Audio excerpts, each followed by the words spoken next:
Hello दोस्तों, आज हम एसएससी जीडी 2026 के लिए आपका मैथ का प्रैक्टिस सेट शुरू करने जा रहे हैं। तो आज आपका पहला प्रैक्टिस सेट होगा। मैं आपको 15 प्रैक्टिस सेट करवाऊंगा और फिर आप देखना, आपके मैथ के अंदर मैं आपको गारंटी देता हूँ आपका एक अच्छा स्कोर होगा। और बाकी आप पर डिपेंड करता है आप प्रैक्टिस कितनी करते हो उस टाइप के क्वेश्चनों की। बाकी 18 प्लस क्वेश्चन मैं आपको गारंटी के साथ कहता हूँ आप सही करोगे। और अगर अच्छी प्रैक्टिस कर ली तो 40/40 की गारंटी मेरी है, आप आराम से बना कर आओगे, उतनी ज़्यादा हार्ड आएगी नहीं। बाकी क्लास को एंड तक ज़रूर देखना और चैनल को सब्सक्राइब करके जुड़े रहना, क्योंकि क्लास के अंदर थोड़ा टाइम लग सकता है। कभी आज 10 बजे आ गई तो हो सकता है कल 11 बजे आ जाए। तो चैनल सब्सक्राइब होगा तो आप तक तुरंत नोटिफिकेशन आ जाएगा, इसलिए आप चैनल को सब्सक्राइब करके रखना, क्योंकि आगे आपको एग्ज़ाम रिव्यू भी मिलेगा। और फिर जैसे ही एसएसजीडी का एग्ज़ाम शुरू होता है, कौन से टॉपिक ज़्यादा आ रहे हैं उसकी आगे क्लासें भी मिलेगी, तो आप चैनल को सब्सक्राइब रखना, ठीक है। तो अब हम शुरू करते हैं आपका पहला क्वेश्चन। पहला क्वेश्चन हमारा क्या कहता है कि 25% ऑफ 320। ऑफ का मतलब आपको पता है क्या होता है? ऑफ का मतलब गुणा होता है, हमेशा ये ध्यान रखना, ठीक है। तो 320 का हमें 25% निकालना है। तो 25% हम कैसे निकालते हैं? ऐसे निकालते हैं, एक जीरो से हम एक जीरो काट सकते हैं, ठीक है। और इसको 5 से काटेंगे तो ये 5 बार कटेगा, इसको काटेंगे तो ये 2 बार कटेगा। 2 को जब इससे काटेंगे तो 16 बार कटेगा। 16 को जब 5 से हम मल्टीप्लाई करेंगे, 16 इंटू 5, तो ये हमारा 80 आएगा। और 80 ऑप्शन नंबर सी के अंदर दिया हुआ है, तो हमारा ऑप्शन करेक्ट हो जाएगा सी ऑप्शन। तो इस हिसाब से आपको करना है। और ऐसे ही क्वेश्चन आएंगे आपको, 10 क्वेश्चन तो एकदम बेसिक क्वेश्चन आएंगे। और मैं आपको हर टाइप का क्वेश्चन करवाऊंगा, आप बिल्कुल भी परेशान नहीं होना है। नेक्स्ट क्वेश्चन हम बात करते हैं हमारे। तो ये कहता है 144 स्क्वायर रूट, यानी 144 का आपको स्क्वायर रूट निकालना है। तो 144 आपको पता है इसकी 2 अंकों की मल्टीप्लाई करने पर आता है, तो 12 इंटू 12। तो ये 12 का स्क्वायर होता है 144, ठीक है। तो 12 इसका आंसर हो जाएगा। नेक्स्ट हमारा क्वेश्चन क्या कहता है, देखो। नेक्स्ट हमारा क्वेश्चन कहता है 3:5 बराबर 15 है और अनुपात अक्स है। अब बराबर को यहाँ आप समानुपात में मान सकते हो, ठीक है। अब 3 का गुणा अक्स में हो जाएगी 3x, और 5 की गुणा 15 में हो जाएगी, ठीक है। और 3 से जब हम इस 15 को काटेंगे तो ये 5 बार कटेगा। 5 की जब 5 में मल्टीप्लाई करेंगे तो 25 आएगा। x का मान हमारा 25 आ जाएगा, ये भी आपको ध्यान रखना है। अनुपात समानुपात का भी आपका क्वेश्चन आता है, ऐसे ही क्वेश्चन आएंगे। बाकी हम 15 प्रैक्टिस सेट आपके करेंगे, सब कुछ कवर हो जाएगा। 800 का 10% 2 साल से जो आपका ब्याज कितना होगा, तो इसका सूत्र आपको पता है, PRT/100 होता है। तो आप देखोगे 800 हमारा प्रिंसिपल है और 10 की साधारण ब्याज है, 2 साल का समय है, और बटा 100, 2 जीरो से 2 जीरो कैंसिल आउट हो जाएगा। 10 की 2 से गुणा करेंगे तो 20 आएगा, 20 की 8 में गुणा करेंगे तो 16, 160 आ जाएगा। 160 ऑप्शन नंबर हमारा सी के अंदर दिया हुआ है। इस हिसाब से आप आराम से बना सकते हो। नेक्स्ट क्वेश्चन क्या कहता है, 18 और 24 का एलसीएम। एलसीएम आपको पता है किस प्रकार लिया जाता है? इस गुणनखंड विधि से आप देखोगे तो 18 और 24 यहाँ लिखते हैं, ठीक है। फिर हम ये कौन से अंकों से कटती है, तो आप देखोगे हम पहले इसको 6 से काट लेते हैं। 6 से काटेंगे तो ये छोटी हो जाएगी, 6 3 18, 6 चौक 24।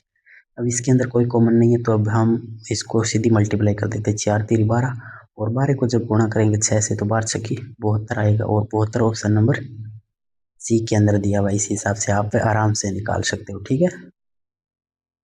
नेक्स्ट क्वेश्चन हमारा क्या कहता है, यदि किसी संख्या का 40% 200 है तो संख्या क्या है? यानी हमें 40% की मान है वो 200 दे रखा है, तो हमें 100% की वैल्यू चाहिए, पूरी संख्या चाहिए। तो इस हिसाब से हम काटेंगे। तो अब देखोगे इस हिसाब से हम इसको जब काटेंगे तो ये 5 बार कटेगा, और 5 की जब 100 में मल्टीप्लाई करेंगे तो 500 आएगा, यानी वो संख्या हमारी 500 है। अब आप चेक कर सकते हो 500 का जब आप 40% निकालोगे तो 200 ही आएगा। तो इस हिसाब से हमारा आंसर 500 हो जाएगा, ठीक है। नेक्स्ट क्वेश्चन की हम बात करते हैं। एक आयत की लंबाई 12 सेंटीमीटर, आयत आपको पता है इस प्रकार का होता है। इसकी लंबाई 12 सेंटीमीटर दे रखी है और चौड़ाई इसकी 8 सेंटीमीटर दे रखी है। आयत की आमने सामने की भुजा बराबर होती है, ये आपको पता है। तो ये भुजा लंबाई इसकी 12 है तो यह लंबाई भी 12 होगी। यह 8 है तो ये भी 8 होगी, ठीक है। और इसका क्षेत्रफल, क्षेत्रफल आपको पता है क्या होता है, L इंटू बी, यानी लंबाई इंटू चौड़ाई। 12 को जब हम 8 से गुणा करेंगे तो 12 8 छिन्न में होता है, यानी छिन्न में इसका आंसर आ जाएगा आपका, ठीक है। और नेक्स्ट क्वेश्चन हमारा क्या कहता है, तो एकदम सिंपल आपका सिंप्लीफिकेशन से क्वेश्चन है। ठीक है, सिंप्लीफिकेशन। हम आपको सब कुछ कवर कराएंगे, बस चैनल को सब्सक्राइब करके जुड़ जाना। तो पहला हमारा ये क्वेश्चन हमारा क्या कहता है, 2 की पावर आप देखोगे तो यहाँ 2 लगाई हुई है, 2 की पावर 2 हमेशा 4 होता है, प्लस 3 की पावर 2 यानी 3 का स्क्वायर 9 होता है, और जब इसको हम ऐड करेंगे तो हमारा 13 आएगा। 13 ऑप्शन नंबर सी के अंदर है, तो सी हम इसको लॉक कर देते हैं। नेक्स्ट क्वेश्चन हमारा क्या कहता है, 1000 पर 20% की छूट देने पर विक्रय मूल्य क्या होगा। ये क्वेश्चन हमारा है कि 1000 पर हम 20% की छूट देते हैं तो पीछे कितना रहा 80%, तो हमें 80% का मान चाहिए। 2 जीरो से 2 जीरो कैंसिल आउट, और 80 को जब 10 से मल्टीप्लाई करेंगे तो हमारा 800 आंसर आ जाएगा, यानी उसका विक्रय मूल्य आपका 800 हो जाएगा, ऑप्शन नंबर बी।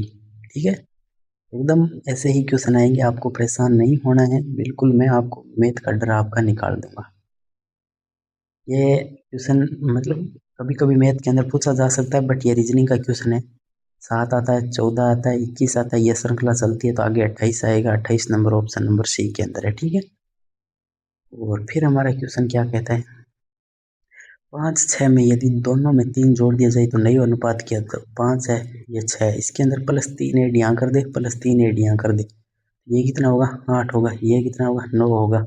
हमें क्या पूछा है, नया अनुपात, तो नया अनुपात हमारा क्या होगा 8 और 9 होगा। ठीक है, छोटी छोटी चीजें आपको ध्यान रखनी है। तो अब देखो हमारा क्या कहता है, 9 का क्यूब कितना होता है, तो 9 इंटू 9, इसका मतलब ये होता है 9 को 9 से गुणा करोगे तो कितना आएगा 81, 81 को जब 9 से गुणा करोगे तो कितना आएगा 729,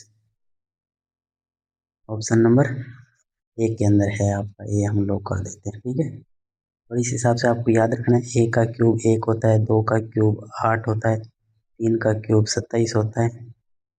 इस हिसाब से आपको आगे भी याद करने हैं। ठीक है, फिर हमारा 13वां क्वेश्चन क्या कहता है, एक संख्या का 60% 90 है, यानी 90 की वैल्यू 60% के बराबर दी गई है, 90 की वैल्यू 60% की है, तो संख्या हमें यानी 100% का मान चाहिए। एक जीरो से एक जीरो हम काट सकते हैं, बिल्कुल काट सकते हैं। अब हम इसको अगर छोटा करें तो आप देख सकते हो, इसको हम 3 से काटते हैं, 3 से काटेंगे, ये 3 बार कटेगा, ये 2 बार कटेगा, 2 से इसको हम 50 बार काट सकते हैं। 50 की जब 3 में मल्टीप्लाई करेंगे, 50 × 3 तो हमारा 150 आएगा, और 150 ऑप्शन नंबर डी के अंदर आपका दिया हुआ है, तो इस हिसाब से आपको आसानी से उत्तर निकाल सकते हो। फिर हमारा क्या कहता है, 45 और 75 का HCF, क्योंकि आपको पता है आपको 80 क्वेश्चन करने हैं 60 मिनट के अंदर, तो आपको टाइम बिल्कुल भी मत लगाना है। अब इसमें आप देखो, सबसे बड़ी संख्या ले आप 25 है, 25 से 45 नहीं कटेगा, इसका HCF नहीं होगा, क्योंकि HCF वो होता है जो बड़ी से बड़ी संख्या जो इन दोनों को काट दे। ठीक है, फिर 15 देखो, 15 से 45 भी कटेगा, 75 भी कटेगा, तो इसका ऑप्शन हमारा सी हो जाएगा। इस हिसाब से आपको देखना है। नेक्स्ट हमारा क्या कहता है, देखो रेलगाड़ी से क्वेश्चन है, पहले मैं आपको हल्का करवा रहा हूँ, एकदम बेसिक चीज़ें करवा रहा हूँ, यहाँ से भी आपको क्वेश्चन देखने को मिलेगा, और मैं गारंटी के साथ कहता हूँ, दिल्ली पुलिस कांस्टेबल के अंदर मैंने करवाया था, और बच्चों ने मतलब 15 में से 13 13 12 12 क्वेश्चन करके आए थे, जो मैथ को कभी टच नहीं करते थे, और आप भी करोगे देख लेना। एक ट्रेन 60 किलोमीटर प्रति घंटे की रफ्तार से चलती है, ठीक है, तो 2 घंटे में कितनी चलेगी, यानी 1 घंटे के अंदर 60 किलोमीटर चल रही है, तो हमें 2 घंटे के अंदर चलानी है, तो 120 किलोमीटर चल जाएगी। ठीक है, नेक्स्ट क्वेश्चन हमारा क्या कहता है, यानी 200 का 15% निकालना है, 2 जीरो से 2 जीरो कट गया, और 15 को जब 2 से मल्टीप्लाई करेंगे तो 30 आएगा। 30 ऑप्शन नंबर बी के अंदर दिया हुआ है, वो तो हम इसको बी आंसर टच कर देते हैं। नेक्स्ट हमारी सिंप्लीफिकेशन का क्वेश्चन है कि 1/4 प्लस 1/8, तो अब इसका पहले हम इसकी जो ये जोड़ करते हैं, तो देखो इन दोनों का आपको एलसीएम निकालना है, एलसीएम इन दोनों का 8 आएगा, और 4 को जब 8 से हम भाग करेंगे तो 2 आएगा, 2 की 1 में मल्टीप्लाई करेंगे तो भी 2 आएगा, बीच में प्लस है तो प्लस लगाएंगे, 8 की 8 में भाग देंगे तो 1 आएगा, 1 की जब 1 में गुणा करेंगे तो 1 ही आएगा, और इन दोनों को हम जोड़ेंगे तो 3 आएगा, बट्टे में 8 आएगा, तो इसका आंसर 3/8 हो जाएगा, जो ऑप्शन नंबर बी के अंदर आपका दिया हुआ है, तो इस हिसाब से आप कर देना है। नेक्स्ट क्या है, एक की भुजा 7 सेंटीमीटर है, तो परिमाप हमसे पूछ रहा है। ठीक है, तो वर्ग कैसा होता है, जिसकी चारों भुजाएं बराबर हो, ये भी बराबर होगी, ये भी बराबर, ये भी बराबर, तो हमें एक दे रखी है, तो इसका मतलब परिमाप क्या होता है, तो आपको पता है भुजा का स्क्वायर ही परिमाप होता है, भुजा का स्क्वायर नहीं, चारों योग परिमाप होता है, क्षेत्रफल होता है भुजा, इसको क्षेत्रफल होता है भुजा इंटू 4 आपका है वो आपका होता है परिमाप। ठीक है, भुजाओं का योग वो परिमाप। तो 7 को जब हम 4 से मल्टीप्लाई करेंगे कितना आएगा, तो आप देखोगे 7 इंटू 4 आएगा तो आपका 28 आएगा। ठीक है, इस हिसाब से आपको करना है। 28 ऑप्शन नंबर सी के अंदर दे रखा है। नेक्स्ट क्वेश्चन क्या कहता है, 0.25 को भिन्न में बदलना है। तो नीचे बट पॉइंट के आगे 2 है तो हम 100 लिख देते हैं। ठीक है, फिर अभी ये ऊपर 25 हो गए, 25 को जब इससे गुणा करेंगे तो 1/4 आएगा। 1/4 ऑप्शन नंबर सी के अंदर दे रखा है। और यह क्वेश्चन आपको कमेंट बॉक्स में बताना है। जितने भी साथी क्लास देख रहे हो तो चैनल को सब्सक्राइब जरूर करना है, जिससे आपको आगे आपको ही फायदा होगा। और चैनल को सब्सक्राइब करके जुड़ना और इस को कमेंट में इसका आंसर जरूर बताना और बताना क्लास कैसी लगी। तो थैंक यू, मिलते हैं नेक्स्ट वीडियो के अंदर।